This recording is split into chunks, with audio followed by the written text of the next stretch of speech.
ta. Khadija daure share hawayenki, kuma ya faru a lamarin nan babu laifinki. Kin nuna min so Khadija, na san iyawarki, kuma shaida ne abokane na. Khadija na sona yau an raba ni da wadda zuciya kullum take kishi. Zafin ƙauna da kai na yau na ɗanɗano wani sashi. Labarin ne zan ba kwarma na ɗau alwashi. So ba shi da sabo domin koyo ya sanya ni a rana. Samkar da ki damu mai haƙuri ba za ya rasa ba. Na sha wahala kan ƙaunar Khadija ba zan ɓoye ba. A cikin ban taɓa san wata tamkar ita ba. Amma matsala dai gidan su Khadija duk ba sa suna.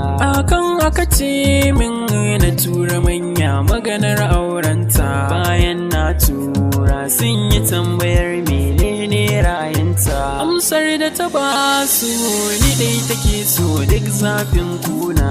Kin mini rana kisan dare yau sanki yana raina. Suka ce wa iyaye na za su nemi su ba daɗewa ba.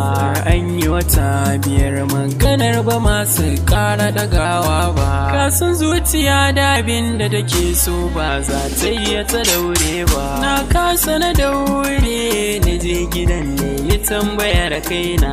Sai suka ce mini an ce da mu sai an neme mu. Na kasa na daure bacin rai zuciya ya kamu. An ce wa Khadija ta je garin sana neman ta.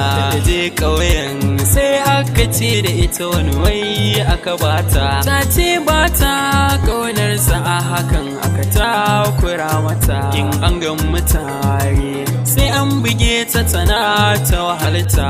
Khadija kaina ta shiga wahala duk da ta jure. An ce bana da kuɗi amma a hakan ta ce tana sona. Ta min na halarci in bana da kuɗi tana bani. In ba ta da lafiya ni zan je na siya mata magani. Da ni da Khadija soyayya mun zama hanta da jini. Yanzu dai ta yi aure damuwa a zuciya ta yi mini sansani. An yi wa Khadija auren dole akan haka ne yau na yi tuni.